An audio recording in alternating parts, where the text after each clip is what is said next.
Bem, então, como nós já falamos no início, nossa palestra está a cargo do Hélio Tinoco Reis, que vai nos brindar com essa profunda, entendendo profundamente a lei de causa e efeito. Boa noite, meus companheiros e minhas companheiras.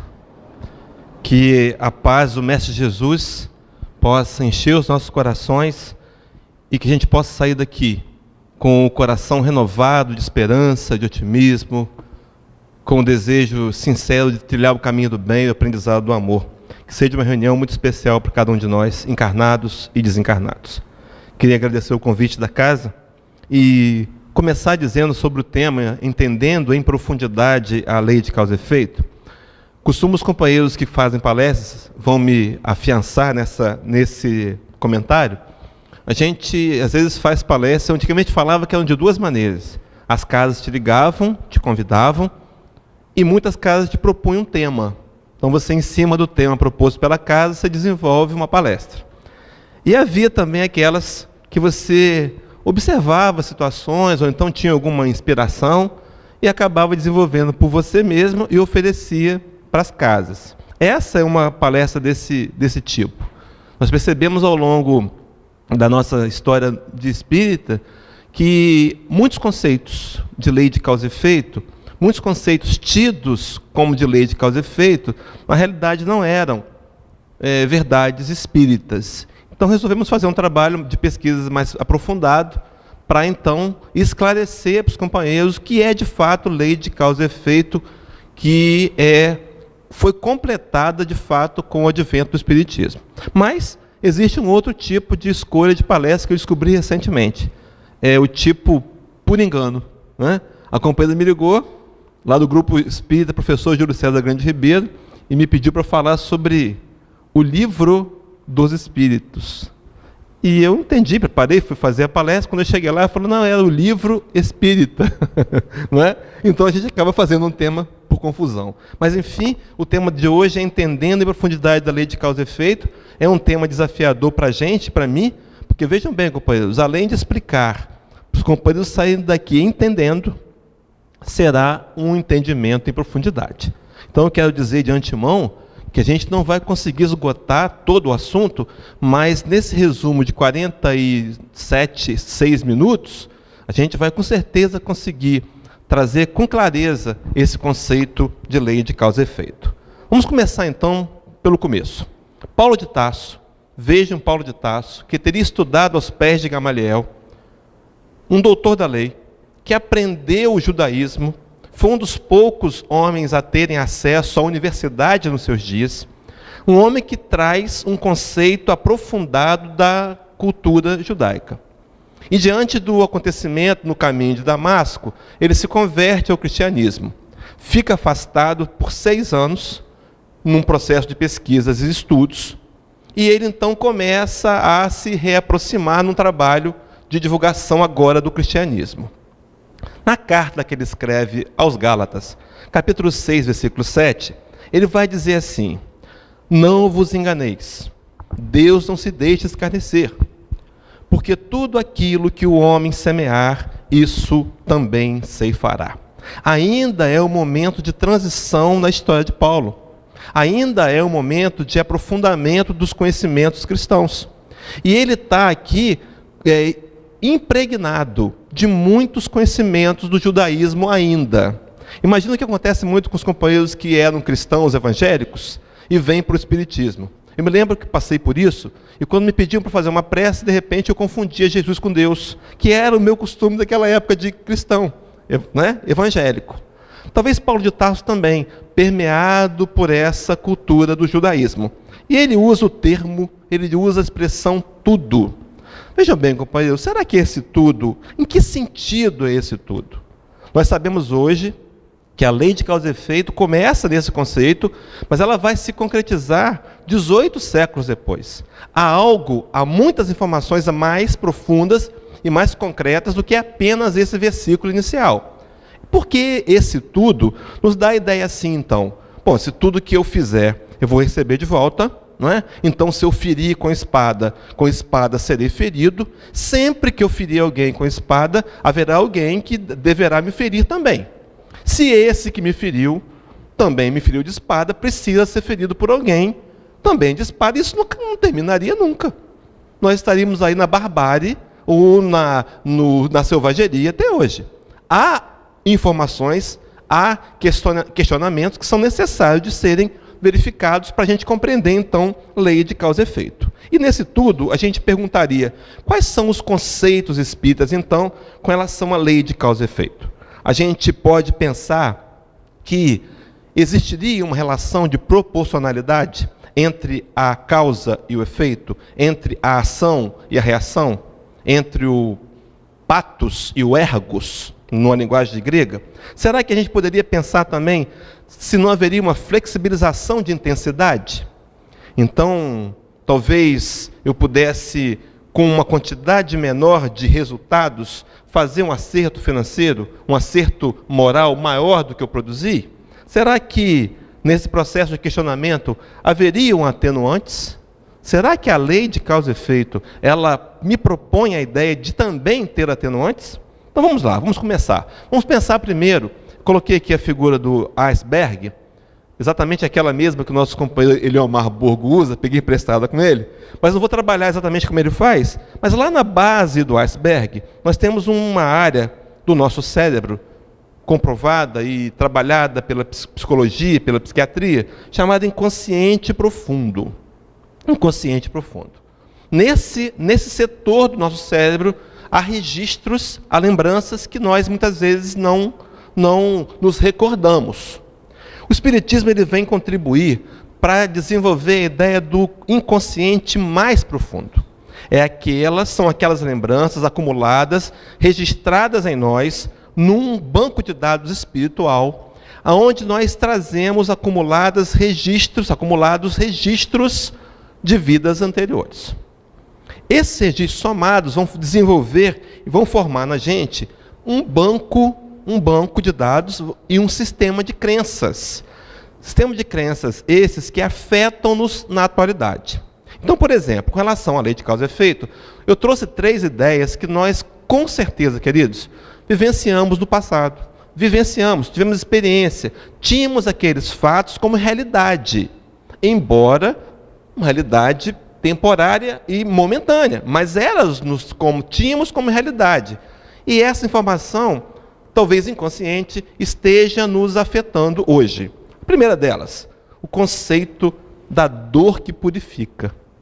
Vamos explorar cada um deles rapidamente. Segundo, chamado conceito do karma. Karma. Esse nós vemos muito, sutilmente, impregnado, envolvido com o Espiritismo. E, por fim, com relação à lei de causa e efeito, a chamada lei de Talião. Conceitos, repetindo, que nós vivenciamos, que podem estar registrados em nós, influenciando nossos conceitos atuais de lei de causa e efeito. E, em consequência disso, influenciando nossa vida, escolhas, decisões e por aí vai. Então vamos lá, vamos pensar no conceito da dor que purifica. De onde vem isso? Talvez tenha sido da Idade Média. Talvez alguns de nós tenhamos tido existências reencarnatórias na Idade Média. E quem sabe essa relação que tínhamos entre trabalhadores e servos, que fomos ou não, com a nobreza ou o clero, ou estávamos em posição invertida, esses conceitos foram implantados através dos senhores feudais, do vassalo, e nós, os camponeses, ou vice-versa, para que a gente trabalhasse mais. Disseram-nos que a dor física purificava a alma. E na Idade Média, nessa época, meus queridos, chegamos a trabalhar 18 horas por dia. As pessoas morriam, não tinha atestado médico, não tinha atestado de óbito com relação a isso, mas morriam de tanto trabalhar. E nós éramos consolados com uma teoria eclesiástica dizendo para a gente, olha, quanto mais você sofre, quanto mais você sente dor física, mais você se purifica. Hoje, nós sabemos, no nível de intelectualidade que estamos e de avanço moral que já chegamos à humanidade terráquea, sabemos que isso não é verdade. Mas pode estar registrado em nosso inconsciente. O segundo conceito é o karma. Esse eu quero trabalhar um pouco mais profundamente. Ele tem, e ele faz parte, é uma ideia sublinear e bem intrínseca da doutrina espírita. Nos bastidores da casa espírita a gente escuta pessoas falando, inclusive usando o termo karma. Já vi palestrantes usando o termo karma, que é um termo de origem hindu, um termo de origem indiana, que não é doutrina espírita. Vou explicar por quê. Mas essa questão é real e presente. Nós vemos algumas pessoas que tomaram para si o conceito de karma e tentam trazer para fazerem parte do espiritismo. Mas vamos entender isso. O que é o karma? Ele vem do budismo e do hinduísmo e ele tem uma ação sobre nós, às vezes, direta. Direta por quê? É provável, é possível que alguns de nós tivemos encarnações em países em que essas religiões são professadas. É possível. Se não, a gente pode ter um conceito indireto. A gente pode ter recebido isso por filmes, por livros, por ter uma simpatia com aquelas religiões. E aí a gente vai vendo que, de alguma maneira, o inconsciente coletivo pode estar afetado e nós participarmos dele. Recentemente, há um tempo atrás, cientistas internacionais, me parece que ingleses e americanos, fizeram uma pesquisa que teve um resultado surpreendente. Uma das ilhas nas Filipinas, havia uma espécie de macaco pequenininho, que comia umas nozes que caíam das árvores. E elas eram pretinhas, um formato ovalado na cor preta. E naquela região, naquela praia, às margens daquela ilha, haviam também muitas pedras, seixos, também do mesmo formato e também da cor preta. O que estava acontecendo com os macacos? Eles chegavam, encontravam uma pedra, por exemplo, começavam a bater para quebrar, para tirar o conteúdo do coquinho e comer. Batiam e não conseguiam quebrar. Largavam aquela pedra, pegavam uma outra. Quando achavam um coquinho, quebravam, comiam. E isso vinha criando um desgaste muito grande na espécie, a ponto de colocar em risco aqueles macacos. Os cientistas resolveram, então, criar um ensinar os macacos a distinguir o que era a pedrinha, o que era a noz. Ensinaram alguns macacos, um grupo de 10, me parece, a que eles pegassem a pedrinha, fossem até a beira do mar, na região que tivesse água, colocasse. Se boiasse, ele quebrava e comia. Se afundasse, ele procurava outro. Os 10 macacos treinados foram soltos no meio dos outros. E, de repente, por observação, os macacos começaram a repetir o mesmo comportamento. Aprenderam a pegar o coquinho, colocar na água, afundou e deixava para lá. Boiava, ele pegava, quebrava e comia. Isso foi fazendo com que a espécie se preservasse. No entanto, o curioso, que deu a ideia do inconsciente coletivo, é que em outras ilhas próximas, onde não havia possibilidade dos macacos chegarem, outros macacos começaram a ter o mesmo tipo de comportamento. Pesquisas essas que a gente pode encontrar nos sites da internet. Chamaram de inconsciente coletivo. Algumas vezes, companheiros, nós repetimos comportamentos que não eram nossos. Nós buscamos uma massa mental que está numa psicosfera. A gente busca o comportamento. Alguns de nós, por exemplo, usamos há um tempo atrás uma camisa indiana, gostávamos das imagens indianas, talvez por essa sintonia, não exatamente direta por ter vivido lá, mas de forma indireta. E aí vem o conceito do karma.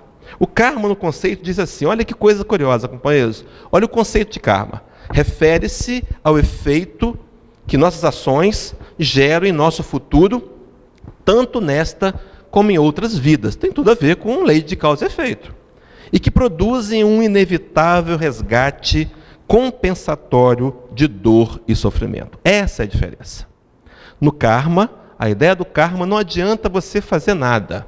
Você vai ter que vivenciar, é inevitável, a dor e o sofrimento. Nós sabemos que não é a dor que purifica, não é o sofrimento que purifica, é a minha postura diante da dor, do desafio, dos sofrimentos, que fazem com que as provas sejam positivas ou negativas, se eu seja aprovado ou não. Então, essa ideia não é espírita. Esse resgate compensatório dos sofrimentos, inevitável.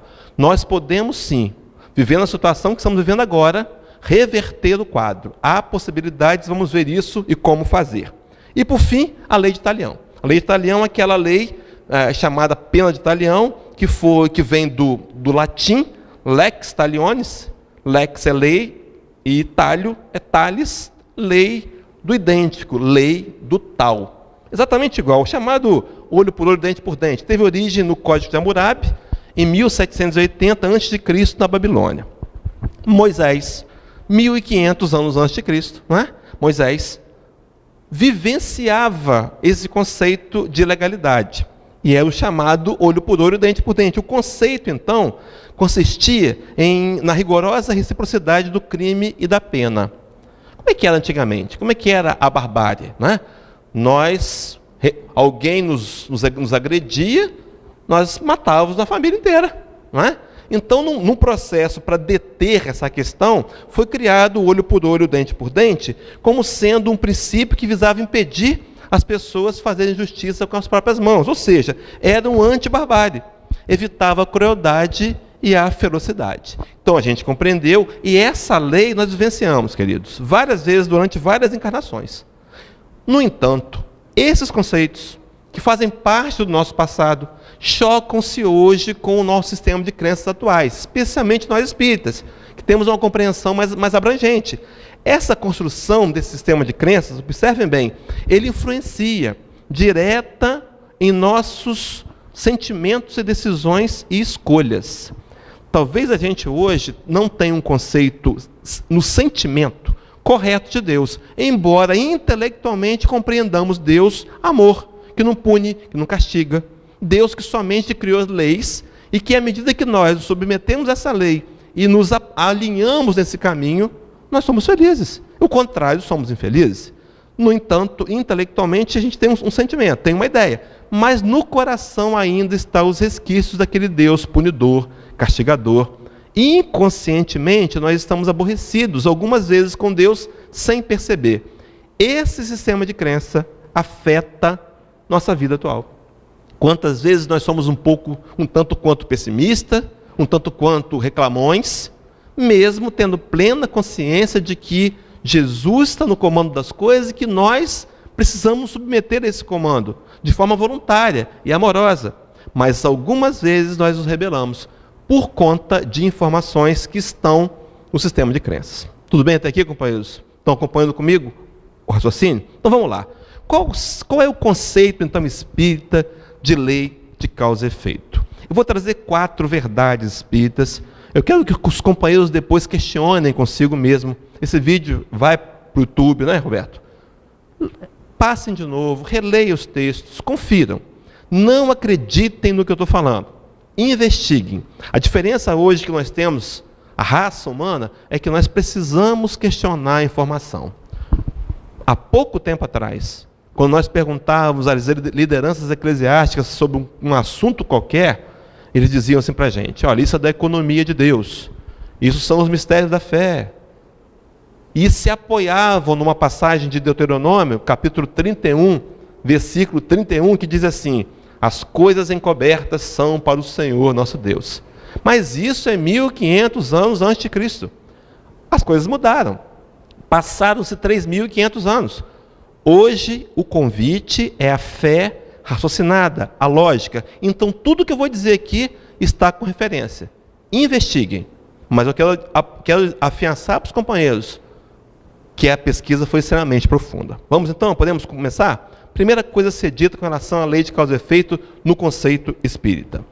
Somos responsáveis por nossas ações e pelos resultados que elas produzem.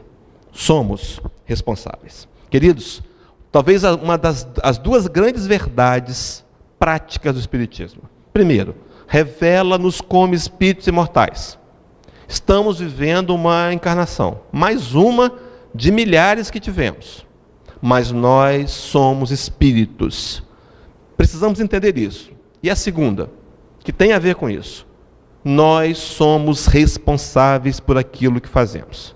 Tem uma frase do Pablo Neruda, um poeta chileno, que diz assim: nós somos livres para fazer escolhas, mas escravos dos resultados. Nós somos livres. mas somos responsáveis. Eu vou até acrescentar aqui, somos os únicos responsáveis por nossas ações e pelos resultados que elas produzem. Muitas vezes nós ainda na infantilidade, na imaturidade espiritual, queremos encontrar culpados. E encontramos, para nossas questões pessoais. Todas as vezes que eu encontrar um culpado, observa se não é assim. Nós conseguimos achar alguém que seja responsabilizado pelos nossos problemas, mas os problemas se mantêm. Nós só resolvemos problemas quando nós olharmos para nós mesmos e assumirmos a nossa parte de responsabilidade na história. Não importa quem me influenciou, não importa se eu fui induzido, não importa. Eu sou responsável e o único responsável. Então esse conceito é fundamental para avançarmos nos outros 3 que eu vou propor aqui. Paulo de Tarso, voltando a falar de Paulo, na carta aos Romanos, capítulo 14, versículo 12, Paulo diz assim: de maneira que cada um de nós dará conta de si mesmo a Deus. Meus irmãos, está na hora da gente tomar as rédeas de nossa própria felicidade, da nossa própria vida. Há um dito, uma frase do Abraham Lincoln, que ele diz assim: as pessoas são, na sua maioria, tão felizes o quanto decidam ser. Nós precisamos acreditar mais, validar mais na nossa história. Sermos mais flexíveis com a gente mesmo, menos rigorosos. E, no entanto, também sermos assertivos. Buscar encontrar defeitos, encontrar as sombras que existem em nós para serem combatidas de forma amorosa. Nós temos que ser nosso melhor amigo. Não podemos nos punir, nos criticar e nos censurar. Muito menos nos automutilar, acreditando inconscientemente que a dor pode purificar. Nós estamos aqui, companheiros, porque nós somos responsáveis e vamos dar contas a Deus. Paulo de Tarso, doutor da lei, com status de juiz, ele se refere na carta aos Coríntios, ele fala do tribunal do Cristo. Ele diz que um dia todos nós estaremos diante do tribunal do Cristo. A imagem plasmada por Paulo, na verdade, é um julgamento na corte, né? Lá entre os romanos, que ele participava diretamente. E a gente fica pensando que nesse julgamento haverá um preposto do Cristo, haverá nosso anjo guardião, companheiros invisíveis que nos acompanham nessa caminhada, a fim de nos avaliarmos, não para punição, não para castigo, mas para corrigenda, para planejamento, para treinamento, para que na próxima encarnação eu possa vir com mais capacitação e vencer as dificuldades que nessa encarnação passada eu não teria vencido. Mas somos nós que vamos dar conta de cada um de nossos atos a Deus. Posto isso, então, vamos para a segunda verdade espírita com relação à lei de causa e efeito. Na revelação espírita, há a inclusão da compaixão e da misericórdia como conceito de lei de causa e efeito. Queridos, isso é muito importante. Às vezes nós estamos ainda com aquela ideia de um Senhor dos exércitos, o Deus que preferiu um povo. Na verdade, não era Deus, Jeová, era o Espírito protetor do povo hebreu, não é? E naquela ocasião histórica precisava de um povo para trazer para a humanidade o conceito de Deus único. E nós começamos a repetir a história. E vejam bem, companheiros, recentemente eu vi uma palestra da Dalva Silva Souza, lá na UEC, e ela comentou que a mesma palavra que traduz Senhor dos exércitos, também traduz Senhor das estrelas. E vejam como nós, eu digo nós, porque Emmanuel, no livro Inspiração, nos diz que somos herdeiros de nós mesmos, mas nós preferimos o termo Senhor dos exércitos porque éramos guerreiros. Então há uma manipulação geral, inconsciente ou consciente, mas na lei de causa e efeito, o entendimento espírita, há a inclusão de compaixão e misericórdia. Vamos acompanhar um raciocínio. Questão número 13 do Livro dos Espíritos. Kardec vai perguntar a espiritualidade, e na resposta nos é dito que Deus é soberanamente bom e justo. Não há ninguém, não há nada que seja bom ou justo como Deus. Deus é soberano, Ele é o maior de todos, Ele é absoluto. Deus é justo e bom. E a gente começa a pensar. Às vezes nós temos um conceito achando que Deus não está sendo justo com a gente. A gente até tem esse discurso, mas por que logo comigo? Será que eu merecia de fato isso? Será que Deus se confundiu lá nos seus manuscritos? Não. Não há injustiça. Nós vivenciamos as histórias que estamos passando agora, a dificuldade, a dor, o desafio, porque nós merecemos. Não é por acaso. Se as causas dessa dor não estão nessa encarnação atual, se nós olharmos com honestidade, a grande maioria delas vão estar aqui, elas deverão estar, elas com certeza estão em causas de vidas anteriores. Mas Deus jamais erra. Deus jamais deixa de ser bom e justo. E a sua bondade se manifesta na justiça. Não há como nós fugirmos disso. No capítulo 5 do Evangelho segundo o Espiritismo, seguindo o mesmo raciocínio, no item 3, diz assim: se Deus é soberanamente bom e justo, não pode agir caprichosamente, nem com parcialidade. Olha que raciocínio lógico. Se Deus é justo e soberano, não pode agir com parcialidade. Ele não pode ser caprichoso. E completa dizendo: logo, as vicissitudes da vida derivam de uma causa. E pois que Deus é justo, justa há de ser essa causa. Então, se nós queremos incluir no conceito de lei de causa e efeito a questão da misericórdia e da compaixão, vamos entender que antes disso, Deus é bom e justo. Tudo bem? Seguimos. No livro Lamentações de Jeremias, capítulo 3, versículo 22 e 23, parte A, e aqui é um episódio muito curioso. Jeremias era o profeta do povo hebreu, naquela ocasião, e o templo de Jerusalém teria sido destruído pela primeira vez. A invasão foi da Síria, me parece. Enfim, não me lembro agora. Corta esse negócio da gravação. Derrubaram o templo.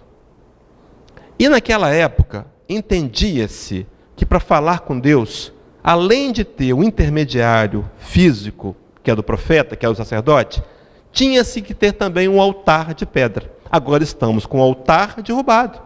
Como é que podemos nos comunicar com Deus? E passou Jeremias a noite toda chorando, se lamentando em cima das ruínas. Quando o dia começou a amanhecer e o sol despontou, a gente imagina no deserto, um sol vermelho que vai aquecer muito o dia.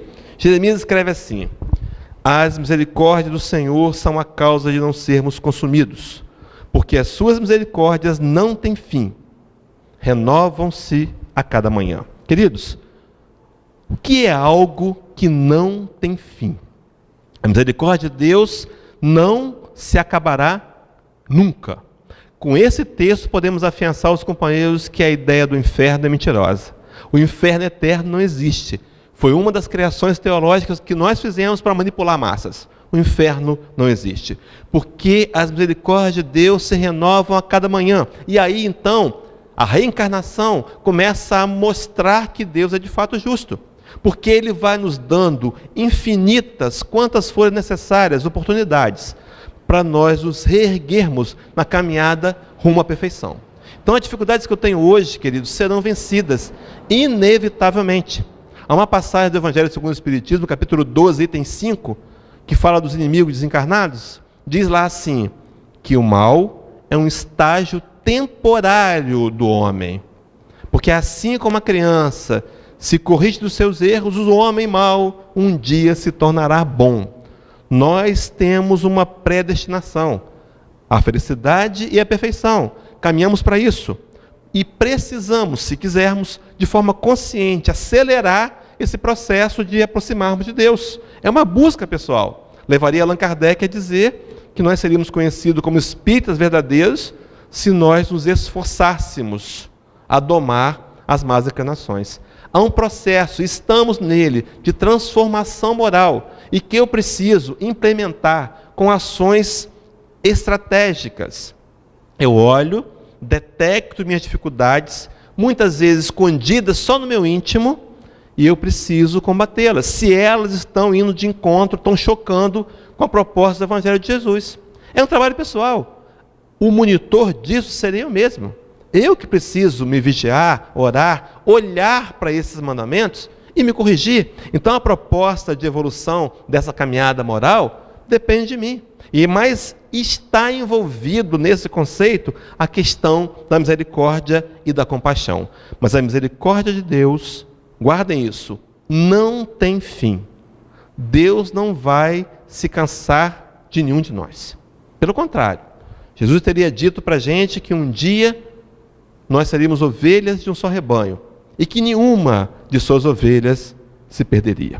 Então Jesus, o próprio Cristo, no capítulo 9, versículo 13 do Evangelho de Mateus, vai dizer assim para a gente: ide, porém, e aprendei o que significa misericórdia quero e não sacrifício.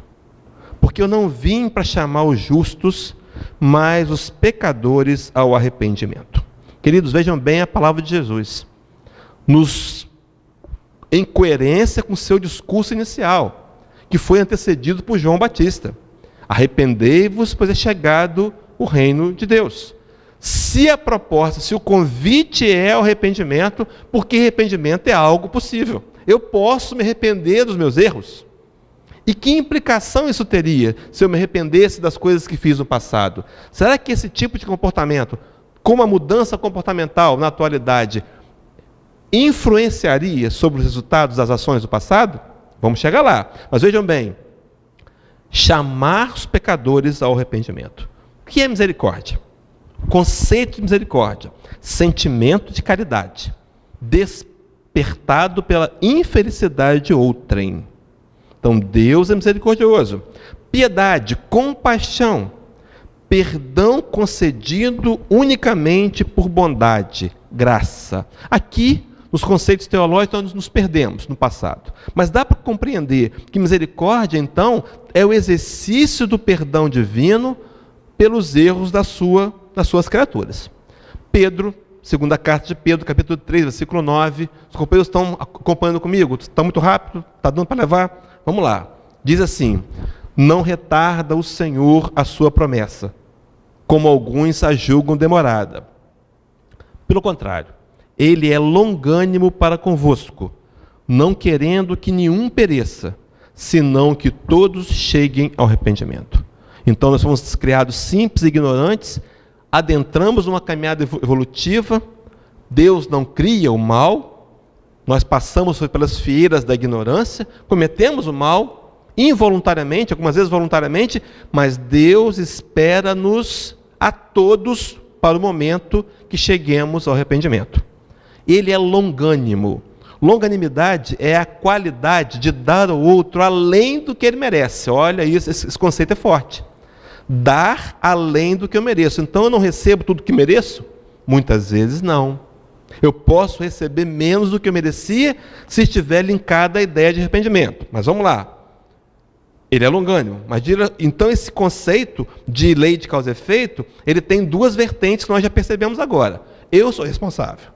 Sou o único responsável pelas minhas escolhas. Segundo, nesse conceito, incluímos misericórdia e compaixão. Podemos ir para o terceiro? O terceiro diz assim: é facultado o direito ao arrependimento, e em consequência deste, o atenuar do débito. Vou acrescentar ali: é facultado a todos. Todos nós estamos debaixo do manto protetor da divindade. Para todos nós, há a compreensão de que somos criaturas e cometemos erros. Algumas vezes, companheiros, esse conceito está faltando em nós. Para com a gente mesmo. Porque se eu não entender que eu cometo erros, que eu tenho falhas, e se eu tentar me punir e me castigar por conta disso, da ignorância, será esse o comportamento que eu vou ter para com o meu irmão de jornada. Eu preciso olhar para mim mais amorosamente, aceitar a minha limitação. Mas esse aceitar não significa ficar paralisado no comodismo. Não. Eu preciso aceitar a minha realidade sombrosa, guerreira do passado, e implementar, de fato, as ações para transformar esse guerreiro num homem pacífico. Porque bem-aventurados serão os pacificadores e os mansos. A proposta do Cristo é de mansietude, é de controle próprio, é de amor, é de construção do homem novo. E aí a companheira colocou na prece aqui, não é? Me lembrei da questão 918 do Livro dos Espíritos, que diz que o homem de bem é aquele que hoje procura ser melhor do que ontem, e amanhã vai procurar ser melhor do que hoje. Então esse conceito dizendo para a gente que o arrependimento pode atenuar o débito, ele está pautado com a questão dos atenuantes. Então, eu quero afirmar para os companheiros, há atenuantes. Há atenuantes. Nós podemos, eu vou dizer como podemos atenuar os débitos do passado. Ou até eliminá-los. Vamos lá, vamos seguir. Capítulo 3 do Evangelho segundo o Espiritismo, item 17 da edição Petit. Diz assim: os mundos regeneradores são intermediários entre os mundos de expiação e os mundos dos felizes. A alma que se arrepende encontra neles a calma e o descanso, acabando por se depurar. Então vejam bem que o Evangelho segundo o Espiritismo, quando fala dos planetas habitados, as muitas moradas na casa do Pai, ele está dizendo para a gente que há um lugar físico para a alma que se arrepende. Há um mundo, um estilo de mundo de regeneração, para a alma que se arrepende. Se ele está dizendo isso, é porque as almas podem se arrepender. Tudo bem, companheiros? Sem estar induzindo ninguém, estão acompanhando o meu raciocínio? Vamos lá.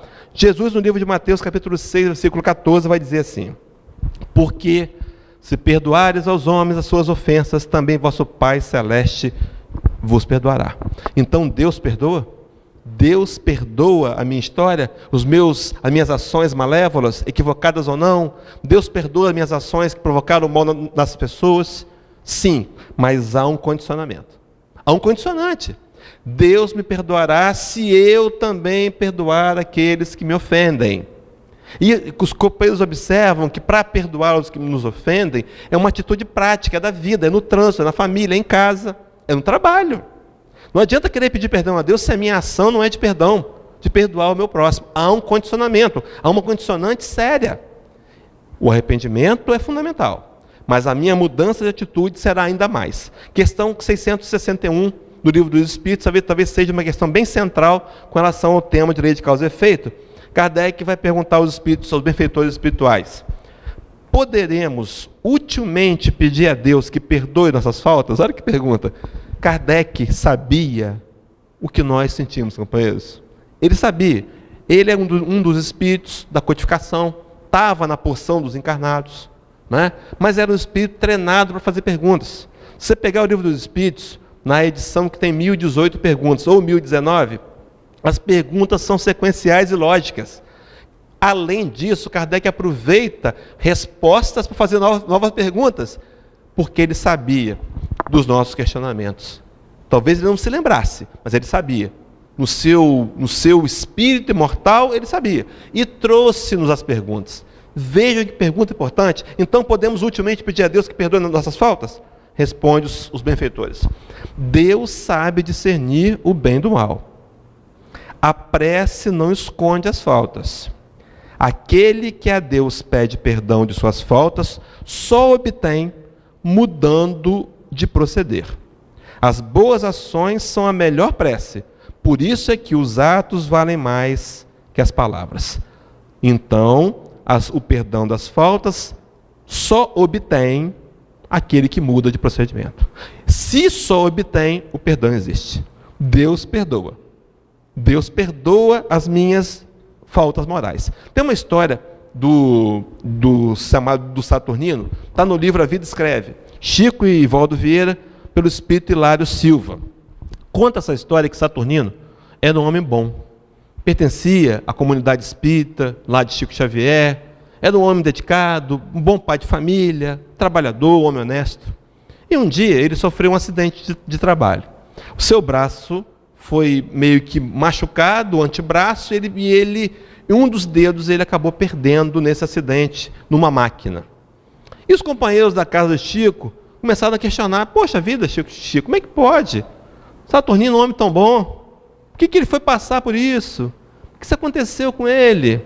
E Chico, aquele coração grande, aí entrando naquela conversa, naquela lamúriazinha, mas Emmanuel, mentor e obsessor, apareceu e falou: Chico, diz para esses homens, para essas pessoas, que Saturnino, numa das vidas passadas, ele era um empresário, era o dono de uma fazenda, e tinha um empregado preguiçoso.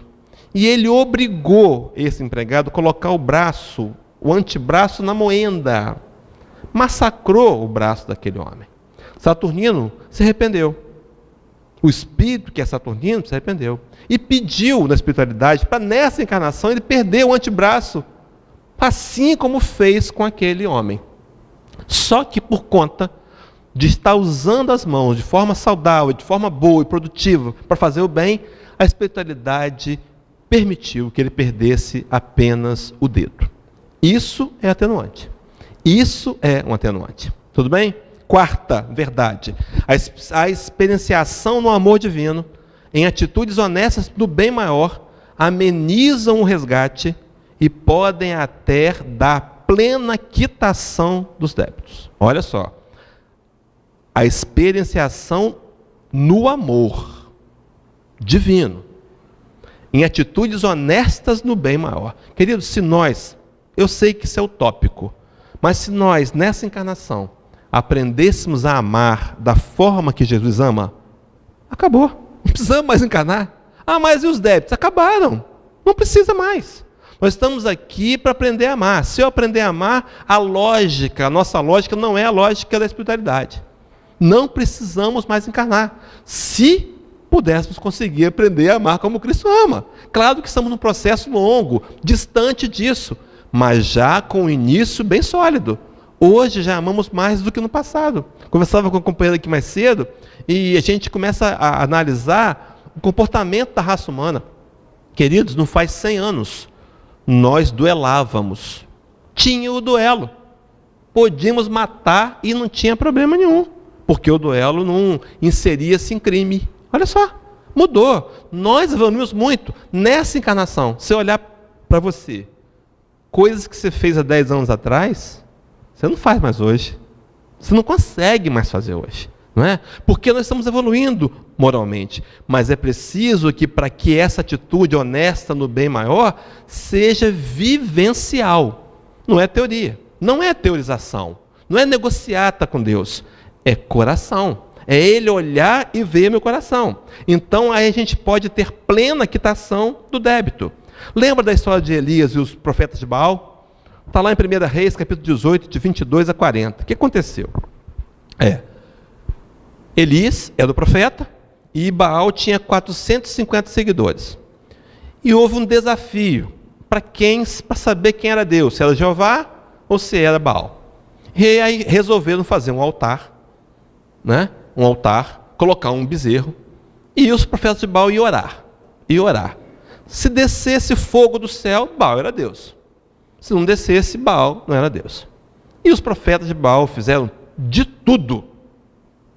Oraram, pediram, clamaram, cantaram, dançaram, nada aconteceu. Veio Elias. E Elias, ainda de forma talvez um pouco irônica, mandou molhar o bezerro. Não, joga um bocado d'água aí no bezerro. Molha a lenha. E orou. E desceu fogo do céu. E queimou o bezerro. Os profetas de Baal aceitaram Jeová, disseram: Jeová é Deus. Mas Elias não deixou barato, não. Mandou cortar a cabeça dos 450 profetas de Baal. Voluntariamente. Ele tinha autoridade. Passaram os tempos, está aí os 450 de cabeça cortada. Passou o tempo, Elias reencarna como João Batista. Os companheiros lembram como é que João Batista morreu? Está aqui, Mateus 14, de 1 a 12, tem essa história. E tem um versículo que diz assim: e deu ordens e decapitou João no cárcere.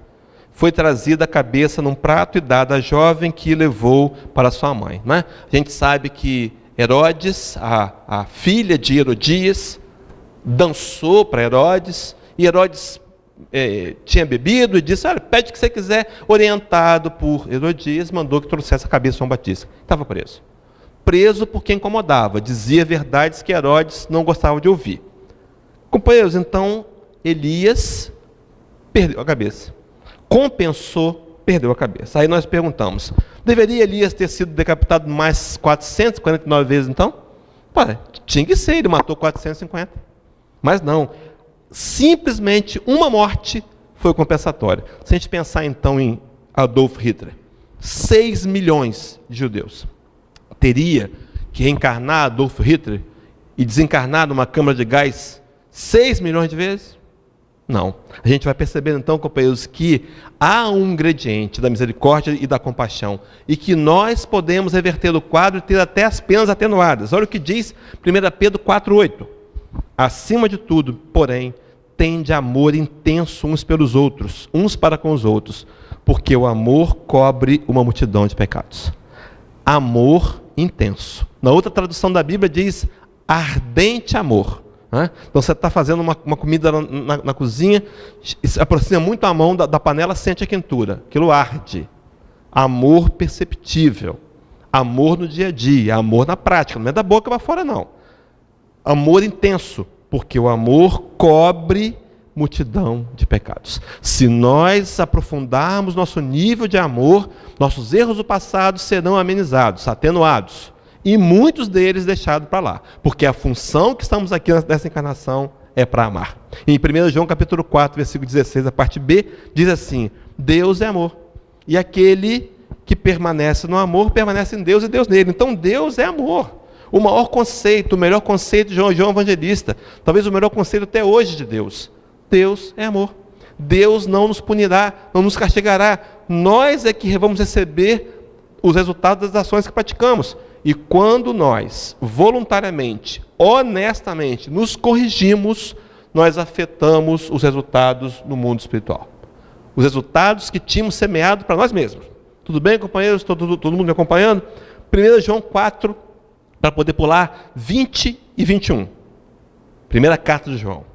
Se alguém disser, amo a Deus, e odiar seu irmão, é mentiroso. João, evangelista, é um dos espíritos da codificação. Espírito superior não fala pela metade, não. Ele diz a informação correta. Pois aquele que não ama a seu irmão, a quem vê, não pode amar a Deus, a quem não vê. Ora, temos da parte dele, de Jesus, esse mandamento, que quem ama a Deus também ame o seu irmão. A atitude, então, para começarmos a nos movimentar, no sentido de melhorarmos a nós mesmos, é o amor, é a caridade. Levaria Allan Kardec, parafraseando Paulo de Tarso, dizer que fora da caridade não há salvação. E Paulo, trazendo esse amor para a prática, Paulo de novo, capítulo 6, da mesma carta aos Efésios, o mesmo capítulo que ele lança a ideia de lei de causa e efeito, versículo 2, ele vai dizer assim: levai as cargas uns dos outros, e assim cumprireis a lei de Cristo. Meus queridos, não dá para exercitar a lei de Cristo, que é amarmos uns aos outros como Ele nos amou, sem levar as cargas uns dos outros. Será que eu tenho pelo menos ouvido o que meu companheiro tem para dizer? Eu tenho me interessado pela dor alheia? Eu tenho percebido, companheiros, que tem pessoas vivenciando momentos de solidão? Muitos. A gente acha que é bonito, né? As pessoas querem morar sozinhos. Solidão dói. Talvez seja o vizinho que você está vendo ali, você até acompanha à distância a história dele. Mas a gente não quer se aproximar, a gente não quer se envolver. Isso não é caridade. Quem sabe convidar para tomar um café, para conversar um pouco. Olha, eu estou indo à praia, você não quer ir? Pessoas estão aí sofrendo de solidão, sem ter com quem conversar. Recentemente eu ouvi alguém dizendo que ficava ligando para essas operadoras de telefone que tem atendimento automático para ficar ouvindo uma voz automática, uma voz mecânica. Será que eu não posso bater na porta do meu vizinho? Vão mais perto do meu filho, no quarto do lado, né? Talvez eu tenha comprado para ele um computador de última geração que faz tudo sozinho. Ele está sentindo falta do abraço, talvez. E quando é uma solidão específica, né? Quantos gostariam de ter um relacionamento? Quantos querem se casar? Quantos querem ter um companheiro? Não é? Talvez na programação reencarnatória tivemos oportunidade disso ou não, ou então desperdiçamos ou não, mas enfim, não importa.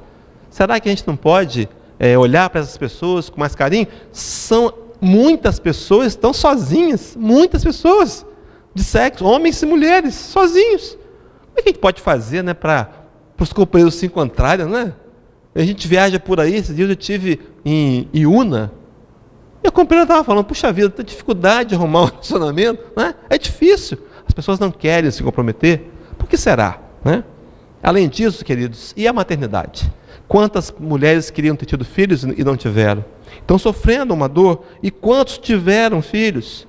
E hoje esses filhos estão na criminalidade, um tipo de dor específica, um tipo de carga. Será que eu não posso auxiliar de alguma maneira, se eu tenho experiência nisso?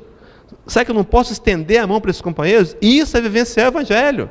Chega de teoria, companheiros, foram muitos séculos de teoria. Está na hora de colocar em prática. Como é que eu posso fazer isso? Junte-se à casa, tem ações sociais na casa.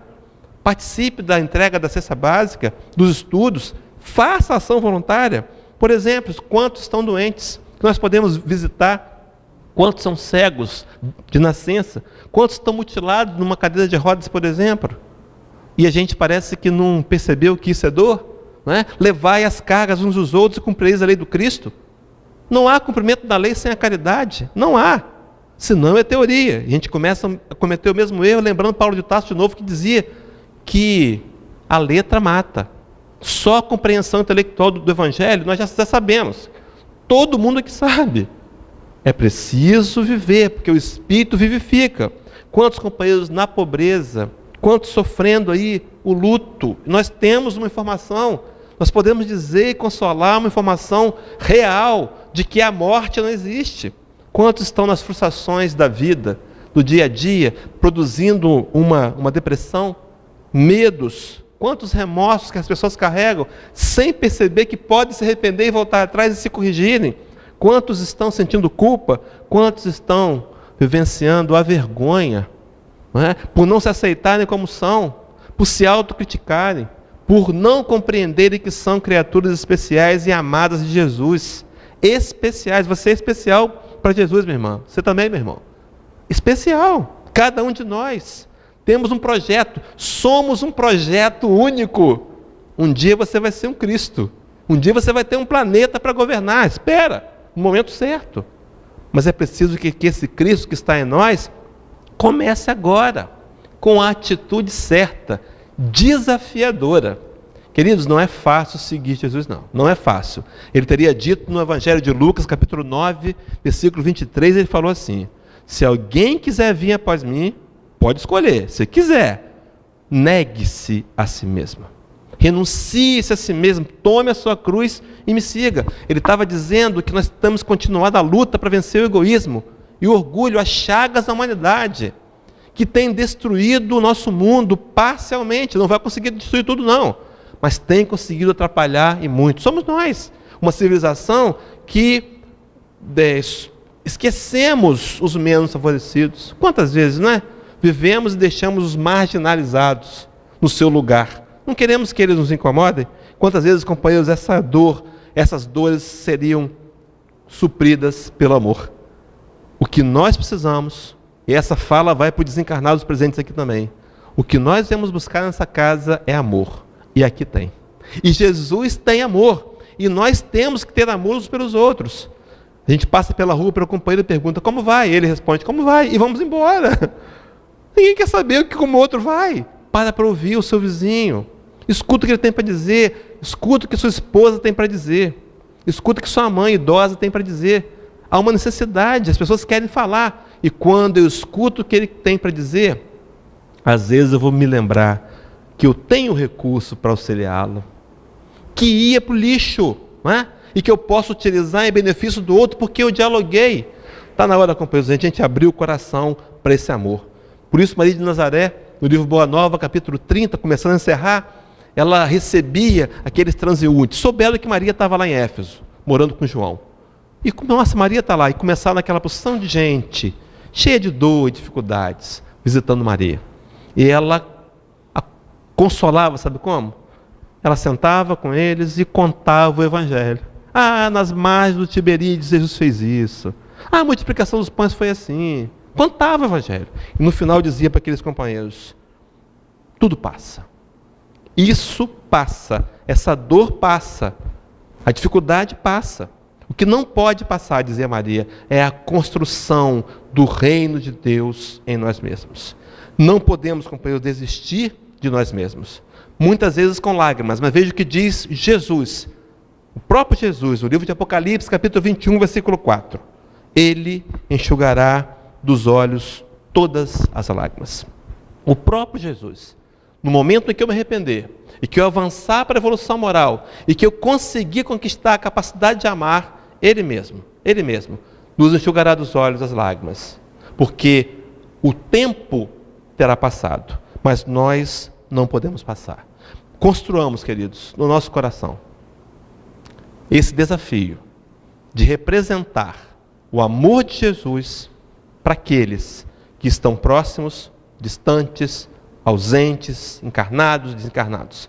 Sejamos nós, aceitemos nós esse desafio para amar mais e melhor. Muita paz, companheiros.